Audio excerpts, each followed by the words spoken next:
Okay, in this video, I'm going to give a brief summary of the advice that I gave to newer MLOs in my prior video. I'm also going to tell you about the pushback that I got from mortgage brokers.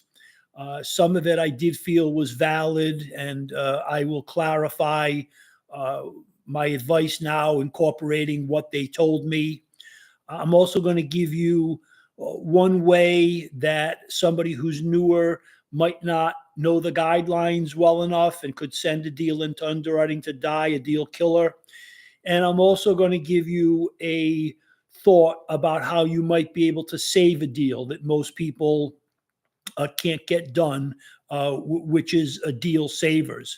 So in the last video, the reason that I suggested that newer loan officers not go work for a broker was because the gold standard to me is somebody face to face is going over every application with you and treating that application as though it was their own.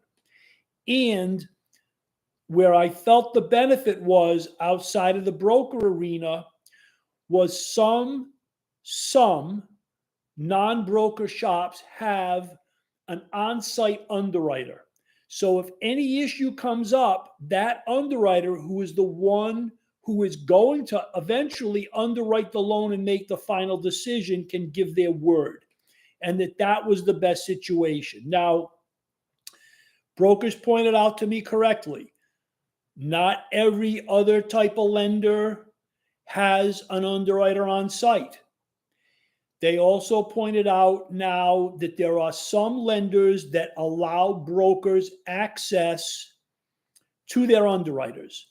One, I'm not sure if this was in a comment on YouTube or Facebook or if they sent me a message. They have the ability anytime they want, apparently, they can call an underwriter at one of their lenders and they can get a half hour.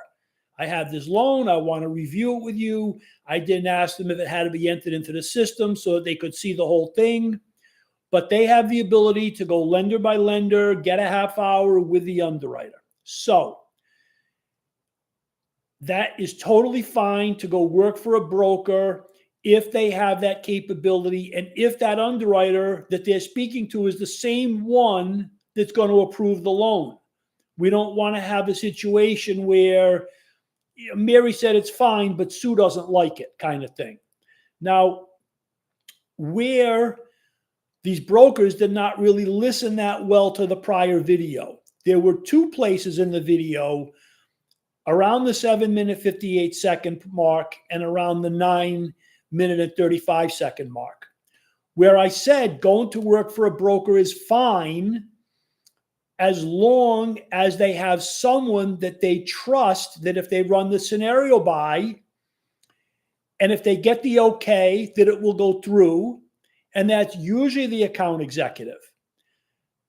I was not as aware, because I'm not in the broker shops these days, I'm doing all my meetings remotely, that some brokers can get full access to an underwriter. So you can, it almost made it seem like you got an application comes in now, you can call up and get a half an hour with an underwriter within the next hour or two. And if you can, that's great.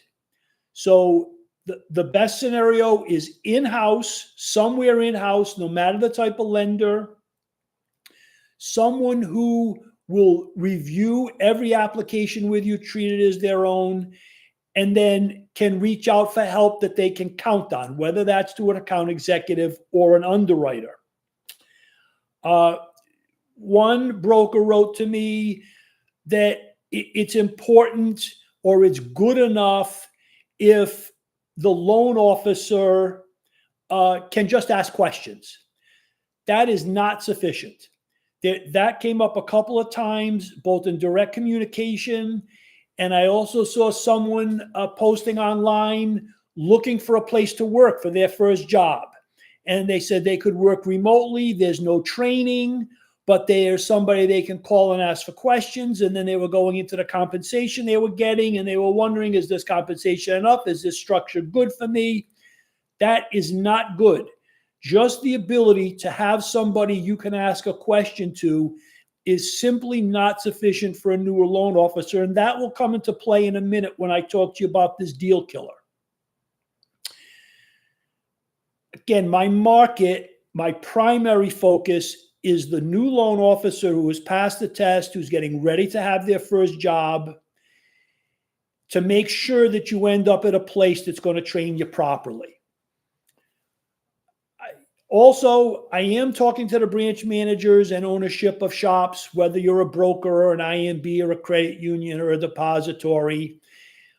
If you've got people that are out there, and you should know if they're sending loans to die in underwriting. Unfortunately, I see it happening too often to the point where I almost think that it's part of the business model for some shops. We're not going to take the time to train this person. We'll make something available to them, some videos. We'll give them a scenario desk they can call. Usually this scenario desk answer only what's asked, doesn't answer everything. So if you're running one of those shops and you'd like to improve those metrics, which are every loan application that comes in that can be made, your loan officer knows how to do it. And every loan that your loan officer tells the consumer and their referral source that they qualify and they move forward, does in fact qualify when it gets into underwriting. If you're interested in those two metrics, I'll tell you at the end how to get in touch with me. So now for today's deal killer. Someone posted online, they had somebody who was departing their primary residence, keeping it for rental, and they were going to be getting a new FHA loan. The loan could not go conventional for various reasons. They did not know that unless they're moving at least 100 miles away, they cannot use any rental income from the departing residence on an FHA loan. And when I saw that, I guess it's a good idea. The person did put their real name out there. Of course, I'm not going to mention it. I was able to go into the NMLS, and I thought, oh, here we go. Here's somebody been on the job a month or two. Maybe they're a broker. Maybe they're working for a lender, probably working remotely. Nobody's watching over them. And I found out this individual has been licensed for 5 years. They worked for a depository bank. Then they worked for a broker shop for about 3 years. And now they are the broker owner of their own business. Now, they are the only loan officer there. So the point that I'm trying to make is that if someone who's been in business for 5 years doesn't know that rental income can't be used on an FHA loan from the departing residence if they're moving less than 100 miles, then how is somebody who's brand new in the business supposed to realize that? That's why somebody has to watch over the applications closely. Otherwise, if you're a new person, imagine that you're the one that had that loan, your first loan, your second loan, your third loan. And then now you got to go back to the person and say, I'm sorry, you don't qualify. Realtor, you gave me a shot. I'm sorry, they don't qualify. Try to talk your way out of it. Try to blame it on the underwriter. Now I'm going to talk to you about a way that you could possibly save a loan. And this is something that I really didn't know about myself until this week, even though I've got an enormous amount of experience, and that between customers and prospects, I hear about a lot of scenarios every week, and I try to keep my software updated for every possible way that a deal could die or a deal could be saved. In this scenario, the person said an individual is buying 2 side-by-side condominium units, which they intend to combine into one unit. Is there any way for them to do both units as primary residence, owner-occupied?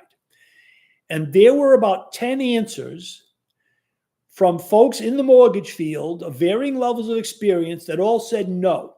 You're going to have to do one primary and one investment, and then after the units are combined, then you can come back and refinance them into one primary unit. Then someone came in and said he had access to a Freddie Direct seller service or lender, and that if the property identification number, there's a property identification number for each condominium, that if those are combined into one number at the closing, that he could get it done. Now, maybe your lender can do this, maybe not. Maybe if you're a broker that has a bunch of lenders available to you, maybe you can do it, maybe not. But if you can get it done, just being able to say yes to that one deal as a new loan officer can be that hard deal that you're likely to get from a realtor in the beginning, can be the one you get closed. If you've got a good sized condominium project there, you might be able to get 2, 3, 4 more deals in the same manner if other people are combining. And then once you get in with that realtor and show you can handle the tough deals, the easier deals may follow. Okay, so this is going to be a little bit shorter video than some of the others. If you'd like to talk to me about how I help new loan officers find a way to close and structure every loan that qualifies to be closed and make sure they don't send any bad loans into underwriting, it's Alan, ALAN, at the THEComplete1003.com, or you can check it out further on our website, thecomplete1003.com.